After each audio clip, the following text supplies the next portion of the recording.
Hello, BookTube, and welcome to another Middlemarch meditation. And I don't have really any intro at all today, except to say, why don't we go on and get into chapter 30?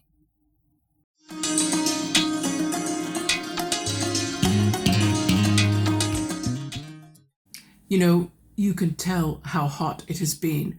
I have had to have ice blocks wrapped in tea towels to sort of cool myself throughout this week, and accidentally I made contact between that tea towel and the book. I don't know if you can see this on camera, the pages of chapter 30, they're a little bit, just a little bit wonky and like they've been slightly dampened and then had to dry again. This book is going to show so many signs of what I went through as I was reading it. I'll be able to remember when I look at this book again. Oh yes, chapter 30. We had some heat waves then. So let's get straight into the reading, shall we? Qui veut délasser hors de propos, lasse. Mr. Casaubon had no second attack of equal severity with the first, and in a few days began to recover his usual condition. But Lidgett seemed to think the case worth a great deal of attention. He not only used his stethoscope, which had not become a matter of course in practice at that time, but sat quietly by his patient and watched him. To Mr. Casaubon's questions about himself, he replied that the source of the illness was the common error of intellectual men, a too eager and monotonous application. The remedy was to be satisfied with moderate work and to seek variety of relaxation. Mr. Brooke, who sat by on one occasion, suggested that Mr. Casaubon should go fishing, as Cadwallader did, and have a turning room, make toys, table legs, that kind of thing. In short, you recommend me to anticipate the arrival of my second childhood, said poor Mr. Casaubon with some bitterness.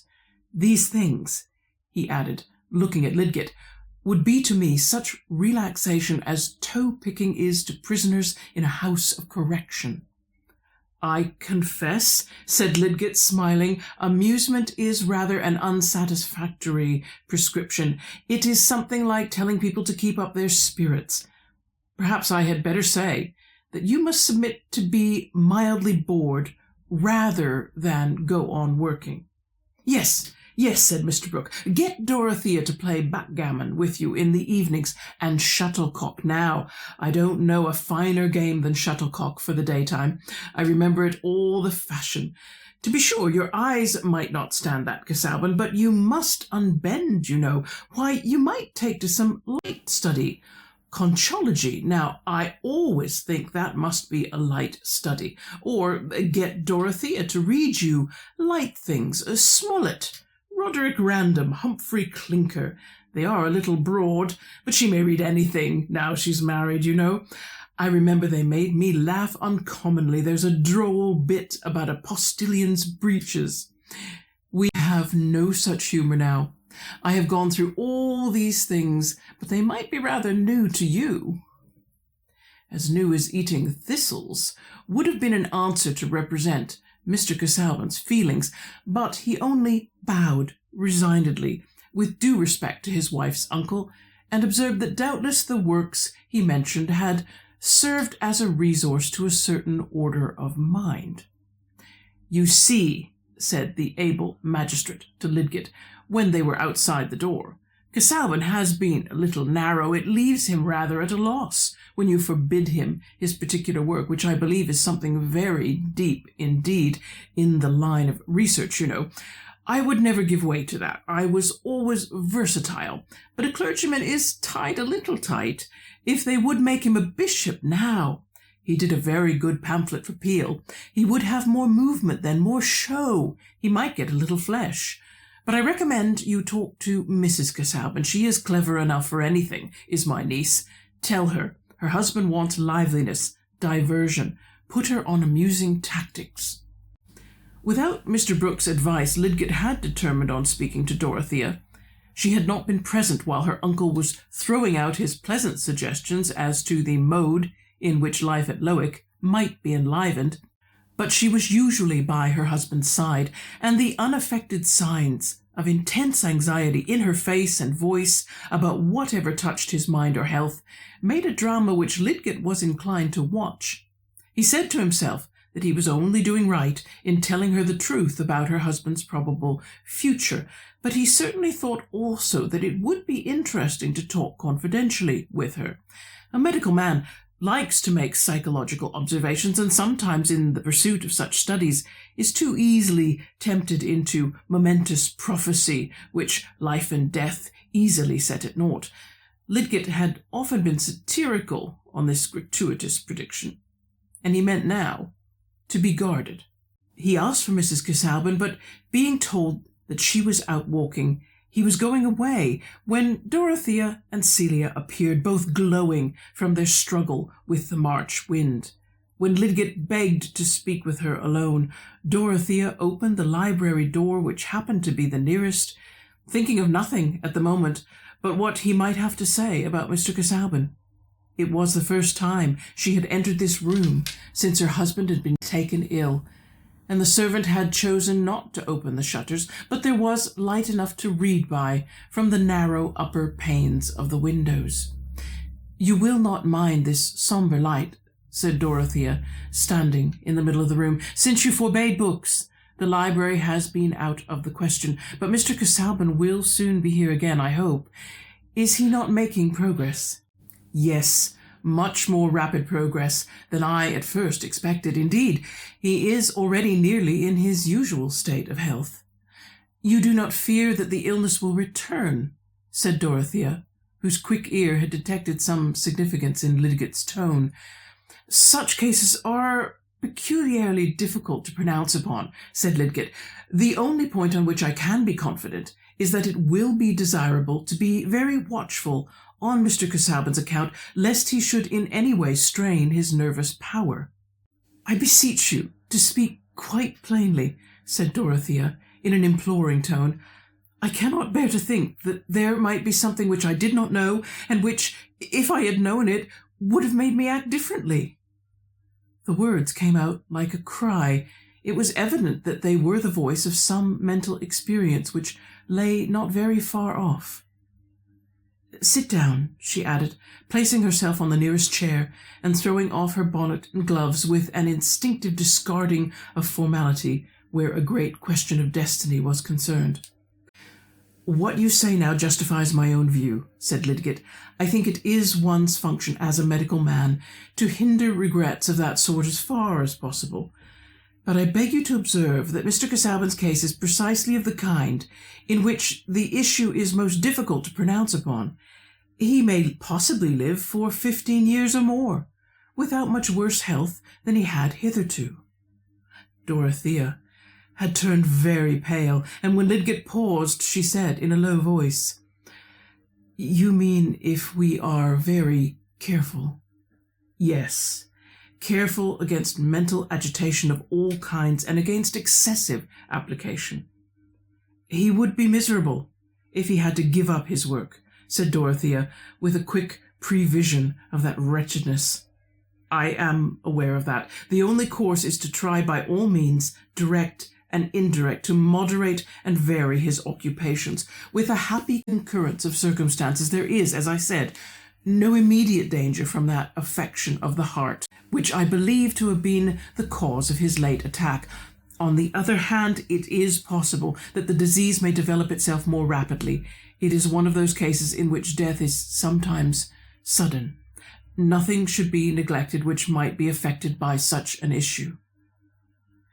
There was silence for a few moments while Dorothea sat, as if she had been turned to marble, though the life within her was so intense that her mind had never before swept in brief time over an equal range of scenes and motives. "Help me, pray," she said at last, in the same low voice as before. "Tell me what I can do." "What do you think of foreign travel? You have been lately in Rome, I think." "Oh, that would not do. That would be worse than anything," she said, with a more childlike despondency, while the tears rolled down. "Nothing will be of any use that he does not enjoy." "I wish that I could have spared you this pain," said Lidgett, deeply touched, yet wondering about her marriage. Women just like Dorothea had not entered into his traditions. "It was right of you to tell me. I thank you for telling me the truth. I wish you to understand that I shall not say anything to enlighten Mr. Casaubon himself. I think it desirable for him to know nothing more than that he must not overwork himself and must observe certain rules. Anxiety of any kind would be precisely the most unfavorable condition for him." Lidgett rose, and Dorothea mechanically rose at the same time, unclasping her cloak and throwing it off as if it stifled her. He was bowing and quitting her when an impulse which, if she had been alone, would have turned into a prayer, made her say with a sob in her voice, "Oh, you are a wise man, are you not? You know all about life and death. Advise me. Think what I can do. He has been laboring all his life and looking forward. He minds about nothing else, and I mind about nothing else."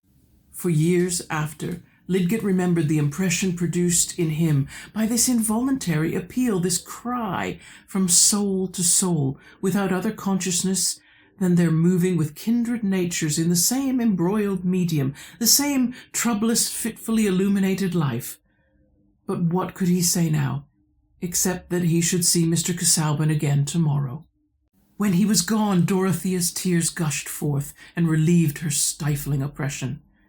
Then she dried her eyes, reminded that her distress must not be betrayed to her husband, and looked round the room, thinking that she must order the servant to attend to it as usual, since Mr. Casaubon might now at any moment wish to enter. On his writing table there were letters which had lain untouched since the morning when he was taken ill, and among them, as Dorothea well remembered, there were young Ladislaw's letters, the one addressed to her still unopened. The associations of these letters had been made the more painful by that sudden attack of illness which she felt that the agitation caused by her anger might have helped to bring on. It would be time enough to read them when they were again thrust upon her, and she had had no inclination to fetch them from the library. But now it occurred to her that they should be put out of her husband's sight.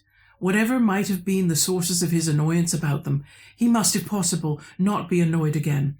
And she ran her eyes first over the letter addressed to him, to assure herself whether or not it would be necessary to write in order to hinder the offensive visit.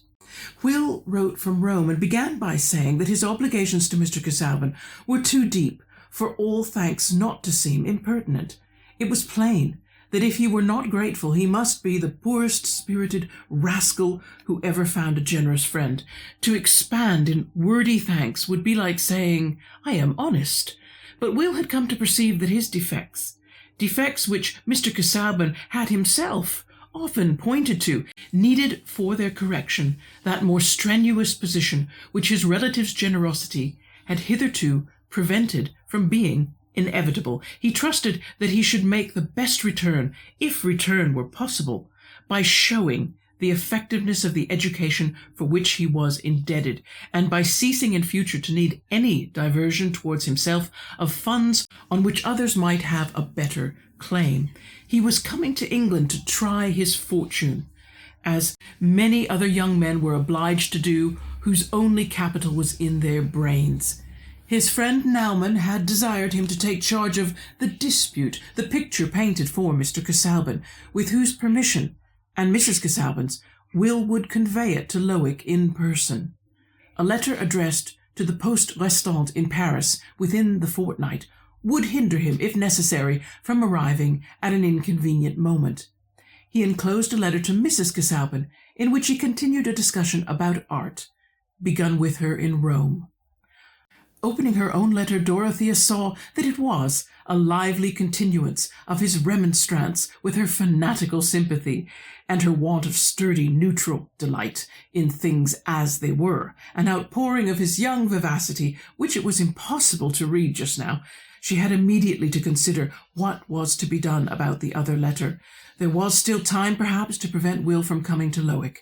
Dorothea ended by giving the letter to her uncle, who was still in the house, and begging him to let Will know that Mr. Casaubon had been ill and that his health would not allow the reception of any visitors.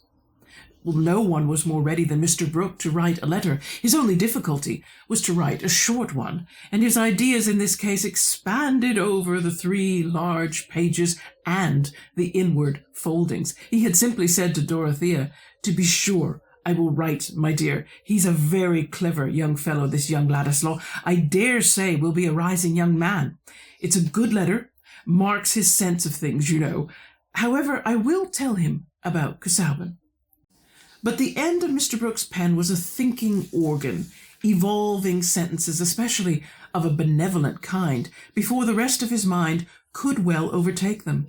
It expressed regrets and proposed remedies which, when Mr. Brooke read them, seemed felicitously worded, surprisingly the right thing, and determined a sequel which he had never before thought of. In this case, his pen found it such a pity that young Ladislaw should not have come into the neighbourhood just at that time, in order that Mr. Brooke might make his acquaintance more fully, and that they might go over the long-neglected Italian drawings together. It also felt such an interest in a young man who was starting in life with a stock of ideas, that by the end of the 2nd page, it had persuaded Mr. Brooke to invite young Ladislaw, since he could not be received at Lowick, to come to Tipton Grange. Why not? They could find a great many things to do together, and this was a period of peculiar growth. The political horizon was expanding, and in short, Mr. Brooke's pen went off into a little speech which it had lately reported for that imperfectly edited organ, the Middlemarch Pioneer. While Mr. Brooke was sealing this letter, he felt elated with an influx of dim prospects, a young man capable of putting ideas into form. The Pioneer, purchased to clear the pathway for a new candidate, documents utilized. Who knew what might come of it all? Since Celia was going to marry immediately, it would be very pleasant to have a young fellow at table with him, at least for a time. But he went away without telling Dorothea what he had put into the letter, for she was engaged with her husband, and, in fact, these things were of no importance to her. Okay, that's the reading over, and now we'll go into the chapter itself, starting with the epigraph, which, as usual, turns out to be more fascinating than its length would suggest. Certainly, we need to meet the author of that epigraph, which is Pascal. Now, Pascal is another one of those 17th century worthies. We've got quite a list of them, haven't we, that Eliot keeps introducing us to throughout Middlemarch. Pascal lived a very short life. He died a few months before his 40th birthday. That's interesting, I think, in light of, now we're looking at Mr. Casaubon, who is older, but not that many years older. Pascal was also a mathematical genius. When he was only 16, he wrote his first treatise on geometry, and he made important contributions also to the principles of physics. And I could talk about those more if I were a different person, I think, and if this weren't just a Middlemarch meditation where we need to get on and talk about other things, because I think to describe what Pascal discovered could be a whole video in itself, and somebody else should make that video, somebody who's better at the hard sciences, I think. Okay, but anyway, for those scientists who do need to measure pressure in international units, those are called pascals, and yes, they are named after him. And today's epigraph, Pascal wrote later in his life. In 1654, he had a religious experience, and it seemed to turn his thoughts in his writing to more philosophical things. And so this phrase that we see at the top of chapter 30 comes from Pascal's Pensées, which seem to be like a collection of little thought fragments on different themes. Now, it may be, some people have speculated, that these were actually notes for a later work on Christian apologetics, which he started but had not finished at the time that he died. What I'm showing you now on screen is the full quotation from which the chapter 30 epilogue is taken, and you'll see I've highlighted the exact phrase in French and then tried to find the bit in the English translation below which corresponds. I'm not going to read the French all the way through. I can do French in small amounts, but my pronunciation, I need to practice so much to make sure I get the sounds correct And I think, oh, if I read through a whole paragraph, I'm just going to muck it up, and I'd rather not do that. So I leave it on screen for you to read. I'm going to drop down to the English translation and read that out loud, because I didn't find this translation very helpful. It's an older translation, I think comes from sort of the early 20th century. And it says, we should not turn the mind from one thing to another, except for relaxation, and that when it is necessary and the time suitable, and not otherwise. For he that relaxes out of season wearies, and he who wearies us out of season makes us languid, since we turn quite away. So much does our perverse lust like to do the contrary of what those wish to obtain from us without giving us pleasure, the coin for which we will do whatever is wanted. Now, I was fine with that English translation at first, and then we got down to that last sentence, which starts by saying, so much does our perverse lust like to do the contrary. And I read it and I thought, no, I'm sorry, I don't. What? What are you trying to say? The first bit I get, and it was timely that I came across this English translation, because I was speaking with a friend who'd recently done a digital detox, taking herself off all forms of social media, Facebook, Twitter, all these other things that allow you to just doom scroll a lot of silly little bits that don't relate to each other. And in that way, she was making sure that she stopped turning her mind from one thing to another, except when it was absolutely necessary. And I did think to myself, yeah, there is something about it, because it says in the English translation, for he that relaxes out of season. In other words, if you do this, diverting your mind when it shouldn't be diverted, it wearies. And then when people are wearied, they become languid, meaning they just don't get as much done. They just aren't as productive as they normally are. And I thought, oh my goodness, that is so applicable to today's social media and what it can do. It can eat up a lot of our time and really not give us anything back, except that our mind has been flitted back and forth from one thing to another, our attention to this, to that, to this, to that, but to no real end, to no real purpose. And it was just wonderful to see Pascal, without having any idea what application his wisdom might find in later ages. I find an incredible application to it, but that still didn't help me with the last sentence. So I decided to try something different. I thought, I know, I'll go on to good old Google Translate. Let's type in the full paragraph in French into Google Translate and see what they do with it. And this is what Google Translate came up with. And here it is on screen. In speech, you shouldn't divert the mind from one thing to another, but only at a time when it's appropriate, because anyone who tries to entertain at the wrong time just tires people out. People get frustrated and give up completely, since it's so hard to get anything from a person except through pleasure, which is the currency we use to give us whatever is wanted. Now that was a little better, and yet the wording still felt in that last sentence a little bit antiquated. There's no danger of anyone important asking me to do a translation of Pascal. So I thought, well, what's the danger of me having a go at my own translation to try to create something that feels a little bit more contemporary, that still contains, I hope, because I'm just having a go, I'm a complete amateur, but still contains the gist of maybe, or a gist, because you can never get the full meaning of anybody's words. There's always room for more translations of this. But just for the fun of it, I'm going to try my own English translation of this, and let's see what you think. Here it is. Regarding personal interactions, there is a right time to distract someone and a wrong time. Diversion at the wrong time is irksome. The interruption irritates and the person will not respond. Pleasure is like social currency. If you can't give it, you won't get anything in return. That's it.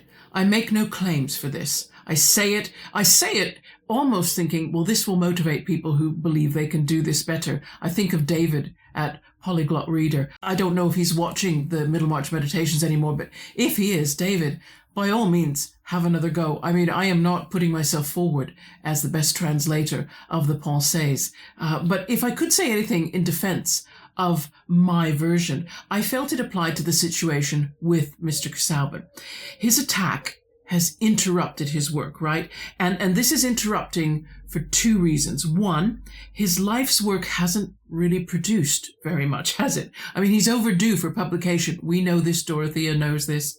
And two, his health has never been good, and the attack must remind him now of his age and of how little time he may have left.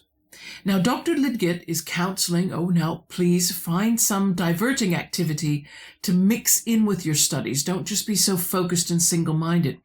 But can a person be diverted when they feel the Grim Reaper is kind of tapping them on the shoulder and going, not long now, I'll be back soon? I mean, can you? It's like trying to distract someone who's very recently bereaved, isn't it? As we often try to do with those terrible phrases that some people say, like time heals or you will get over them. Asking Mr. Casaubon right now to play backgammon or shuttlecock or listen to Dorothea read a light novel, it's just wasting more time that he knows he might not have to spare. And so we're not all pleased by the same things. And I think that's what my translation is trying to get across. There's an art to giving people pleasure. And so if you plan to distract someone, be careful, because what might be pleasurable for one person and they'll thank you and they'll really be refreshed by it will just irritate someone else no end. So there we go. I'm hoping some other people have a go at the translation, because I think I just know I can't be giving it the best shot. There must be better people out there, and I would just love to hear their versions, because I'm going to learn more than myself just by hearing those. Okay, but the text itself, we start out, and very early on in the chapter, we have Lidgett using a stethoscope, and it is at this stage in medical history a remarkable and never before seen thing.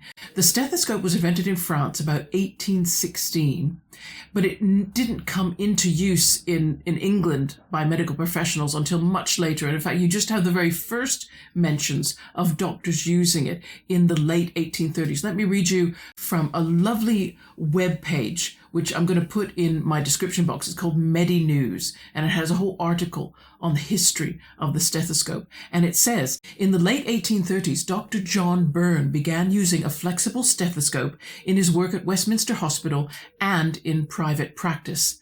While it offered no acoustic benefit, so I thought, okay, well, too bad, eh? It was easier to use in certain circumstances. Modest young women were more comfortable with the flexible model, as it allowed them to apply the chest piece themselves, so understandable there, in the early 1800s. The early flexible stethoscope was still monaural. So in other words, perhaps the one that Lidgett was using just was one ear and then a sort of a trumpet piece, which either he or Mr. Casaubon could apply to their chest. And then it says in 1840, British Dr. Golding Bird published the first design for a bi-oral stethoscope with a flexible tube. Now, Bird suffered from rheumatism, and so the reason he invented his version was because he liked to do his consulting sitting down. And so this flexible tube stethoscope was much easier.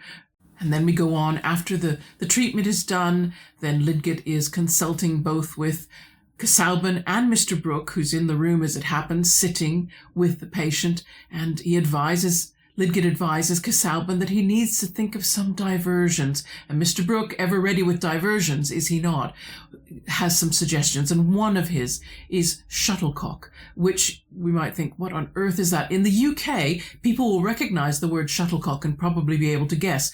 In the United States and Canada, it's called a birdie. In the UK, called a shuttlecock. It's that cone-shaped, feathered object that is used in badminton.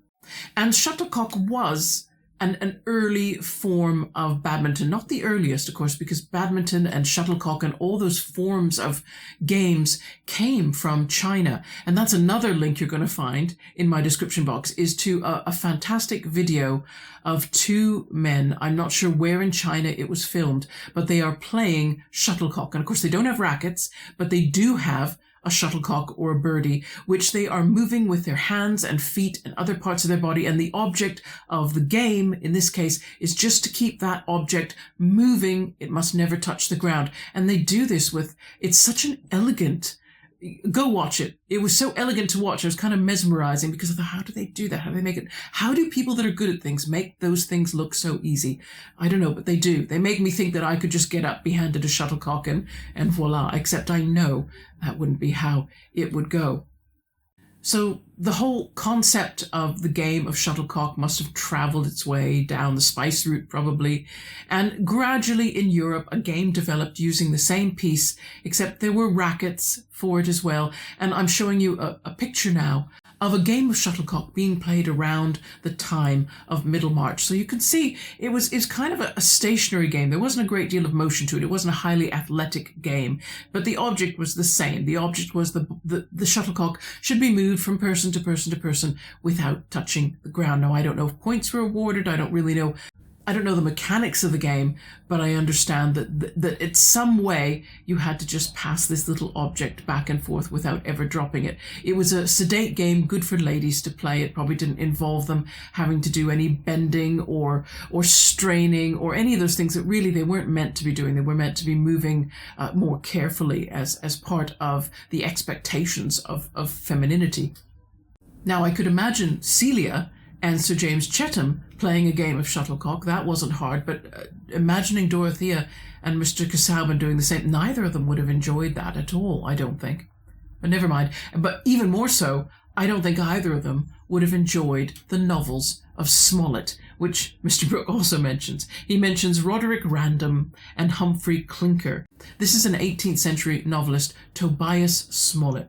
I should say novelist, poet, historian, translator, playwright, and periodical editor, because he did quite a bit in his lifetime, did Smollett. He was a very busy man of letters. I had not heard of him, and it occurred to me that I've never heard him mentioned on BookTube. I've heard lots of people mention Lawrence Sterne, and the two of them knew each other. They were contemporaries.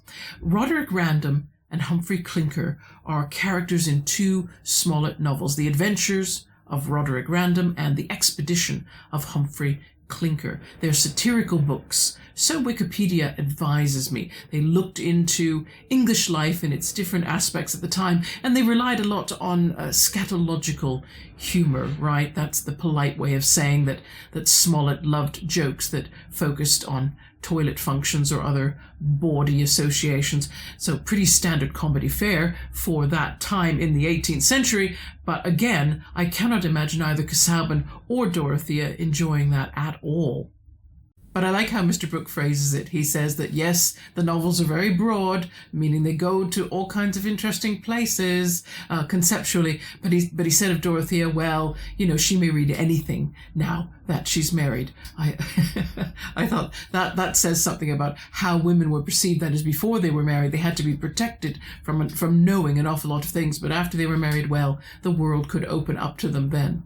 I do have an extract from Humphrey Clinker that I'd love to read just to give you a flavor of it, a few paragraphs. It is an epistolary novel, so it's a series of letters from the one character to various different people. Not sure if it's letters back. I didn't read that far myself. I got the text off Project Gutenberg. The full book is there if you're interested in reading some Smollett yourself. Here's a little sample that will help you make your decision one way or another. This is from a letter to a Dr. Lewis. I have followed your directions with some success, and might have been upon my legs by this time had the weather permitted me to use my saddle horse. I rode out upon the downs last Tuesday in the forenoon, when the sky as far as the visible horizon was without a cloud, but before I had gone a full mile I was overtaken instantaneously by a storm of rain that wet me to the skin in 3 minutes. Whence it came, the devil knows, but it has laid me up, I suppose, for 1 fortnight. It makes me sick to hear people talk of the fine air upon Clifton Downs. How can the air be either agreeable or salutary, where the demon of vapours descends in a perpetual drizzle? My confinement is the more intolerable, as I am surrounded with domestic vexations. My niece has had a dangerous fit of illness, occasioned by that cursed incident at Gloucester, which I mentioned in my last. She is a poor, good-natured simpleton, as soft as butter and as easily melted. Not that she's a fool, The girl's parts are not despicable, and her education has not been neglected. That is to say, she can write and spell and speak French and play upon the harpsichord. Then she dances finely, has a good figure, and is very well inclined. But she's deficient in spirit, and so susceptible, and so tender. Forsooth, truly she has got a languishing eye, and reads romances.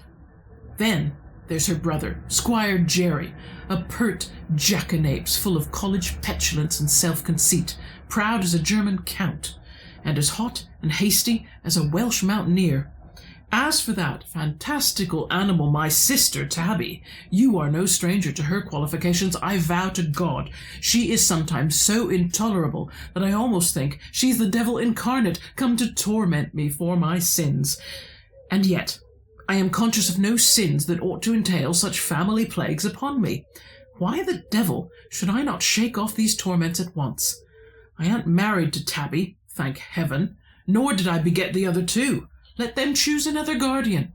For my part, I ain't in a condition to take care of myself, much less to superintend the conduct of giddy-headed boys and girls. You earnestly desire to know the particulars of our adventure at Gloucester, which are briefly these, and I hope they will go no further.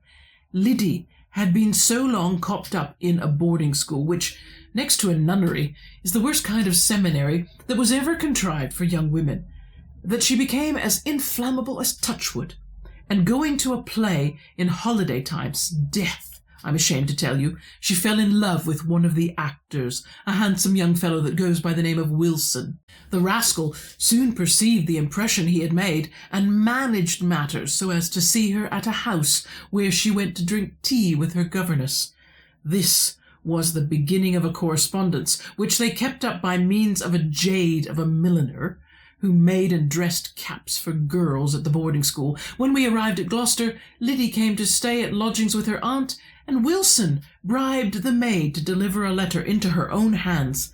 But it seems Jerry had already acquired so much credit with the maid, by which means he best knows, that she carried the letter to him, and so the whole plot was discovered. Can you imagine either Dorothea or Casaubon wanting to read any of that? Absolutely not. But we must move on to page 287, where Mr. Brooke, in talking to Lidgett, is describing some of Casaubon's other activities and mentions that he wrote a pamphlet for Peel. Now, this isn't the first time that's been spoken of. In chapter 4, this was also mentioned. Now, Mr. Brooke is referring to Robert Peel, who served in the Conservative government that was led by the Duke of Wellington.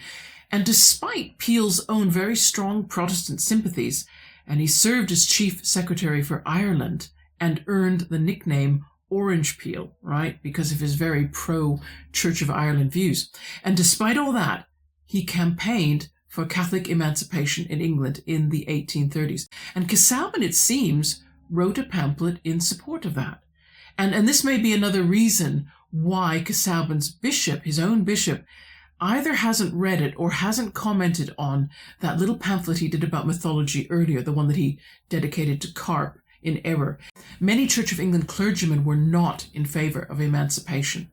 And as Mr. Brooke said back in chapter 4, Casaubon might find himself made a bishop if Peel decided to reward those who had supported him in the emancipation cause, which could mean Mr. Casaubon taking over his own bishop's job. So you can see there'd be a little bit of political tension there. Now, whether it would do Casaubon any good to get involved in politics, he already looks like someone who, if they were already involved in politics, might need to step back for health reasons. I don't know. Again, I'm not sure about Mr. Brooke's suggestions. I mean, he means well. He means well, but just like Pascal's proverb, his suggested distractions are not going to do what he thinks they're going to do. And then we get this beautiful conversation. It's so heartfelt between Lidgett and Dorothea Brooke in the library at Lowick Manor. And I love that phrase, her words came out like a cry. Whatever we think of this marriage, Dorothea has committed herself to it.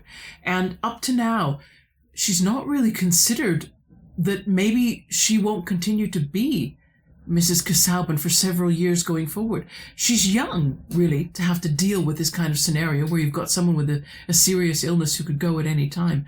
When you add up, how edgy she is about her husband and his work, she must just be feeling completely rattled and out of her depth and just wishing that there was someone with more experience and assurance who could just come in and support her and give her some structure of decision making, because I think she's feeling a little bit like, I've never had to deal with these situations before, and so my normal decisiveness, it's just not there because I'm feeling a lack of experience. And on Lidgett's part, he can't quite conceive of Dorothea. He says women just like Dorothea had not entered into his traditions. In other words, all his views of women and the way he's learned to perceive them, they don't include a Dorothea type. So he finds her fascinating, and never in the same way that Rosamond fascinates him. Dorothea need not leave any impression on him, and yet she does. Each time he meets her, he does not forget this moment. And I think that's significant. And he's interested in her honesty, in the cry from soul to soul. It's not what he expects from a woman. He does not expect a kind of spiritual connection with them. And of course we know that Lidgett was the character who really was central to Middlemarch. When Eliot started writing, the story that she started writing was Lidgett's story. And Dorothea was added later. Are they meant to be reflections of each other in a way? Both of them are earnest. Both of them want to follow what makes them passionate. For Lidgett, it's the discoveries in cytology that are waiting to be made. He wants to make an impression on the world at large. And you feel that for Dorothea, although she's a bit more nebulous about exactly what she wants to do, you can tell that she wants to do something that has impact on humanity more widely than just the little domestic sphere within which women are generally confined at that time. And I'm skipping a bit here because I didn't feel that there was much in that conversation that needed extra explanation. I went up to where she's reading the letter that Ladislaw wrote to Casaubon, where he mentions the painting, which now has a name. It's now called The Dispute, of all things. The title, it reminds us, that the only disputes Mr. Casaubon has ever conducted have not been the like that Thomas Aquinas did conduct, apparently, with other theologians, either in writing or in person. But the only disputes that Casaubon's really entered into are with his wife. And instead of being able to dispute effectively, what is Casaubon capable of doing? Just shutting down discussions. He doesn't do disputing well. He's not the great man that he's lent his face to effectively for this painting. And what of Mr. Brooke, though? What of Mr. Brooke and his secret invitation to Will Ladislaw? It fascinates me that he's taken this in hand. I mean, it's all kind of happened a bit unconsciously. He blames his pen. His pen just started saying these things. I guess this is Mr. Brooke. He's just so moving from thing to thing. I think he just lets his intuition and his subconscious lead him in putting words down on paper. And there is a farcical element here, really, when Mr. Brooke gets this sudden notion. And of course, there we go. There's that word notion. It's normally ascribed to Dorothea. Maybe something runs in the Brooke family about getting notions. But Mr. Brooke's notion to invite Will Ladislaw to come and visit him instead of going to Lowick Manor, you see, in the hands of a different author, that would make a really interesting bawdy comic scenario where you say you've got Dorothea and Will. Yes, there's something between them, perhaps or perhaps not, but perhaps it looks like there is, and there'll be lots of misunderstandings as people move about in different houses and rooms of houses, and the jealous husband, Mr. Casaubon, would never quite be able to prove his wife's infidelity, and also the wife might never be able to prove her innocence, that kind of thing. The sort of thing that restoration comedies, if you know about restoration comedies, again, that's 17th century, they were very good at people coming in and out of rooms of houses and things going on, and the right person was always in the right place at the right time, and certain people were always in the wrong place at the wrong time, and that was the whole basis for the comedy. And you could see this could be just that kind of setup if this was that kind of writing, but it isn't. But immediately I imagine, Mr. Casaubon is going to suspect that his wife asked her uncle to invite Will Ladislaw, and how is she ever going to deny that? Because she went ahead and handed agency over to Mr. Brooke. But quite apart from that, I'm also interested in what is Mr. Brooke trying to achieve overall. Not just with this, but, he brought in Lidgett. He was the one that was responsible. Lidgett is being called Mr. Brooke's protege. Now, how much that's true or not, I don't know, but Mr. Brooke's influence obviously had something to do with Lidgett now being there with all his new ideas.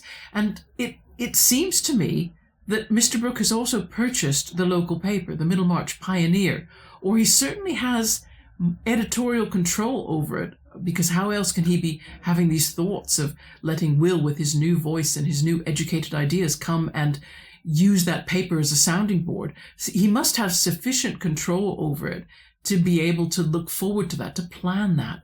And I don't know, what is the big plan that Mr. Brooke has got? I'm so excited. I think that's what's compelling me now. And admittedly, I don't think of Mr. Brooke as a man who's driven by a very focused passion to pursue a single end. His own stories about himself make him seem like such a dilettante, trying a little bit of this and then a little bit of that, but never going in too deep, as he says, or too much. Is radical politics the latest thing that he's going into, which maybe he's going to go ahead and discard later because he thinks it is too much? I don't know, but I love this novel. I just love this novel for all the things that it does. And that's the meditation done, everyone. Right, we've got a midweek video this week. I did a buddy read with Meg from Books Off the Beaten Path. We both read Washington Irving's story, The Legend of Sleepy Hollow. Now, my video is going to be a bit different because the story, a lot of people know the gist of the story, and so I didn't feel like I needed to talk about it as such. But Meg might want to talk about it more because maybe I think she knows this story going back a bit. So I'm hoping she maybe has stories about it. Maybe she's even been to the place that the story is alleged to have happened. I don't know. I'm going to put that out there as an invitation. Meg, tell us more about the story and tell us how long you've known about it. That would be fascinating. For myself, I, of course, did my usual research. Who is Washington Irving anyway? And oh my, I found out some things. I thought, I wonder how much people know about him now. So look out for, I guess really, it's a potted biography of Washington Irving. And that's it. I'm not going to give any more clues out. I'll look forward to seeing you again in a few days' time. Hope you're all having good reading in the meantime. Take care, everybody. Bye-bye.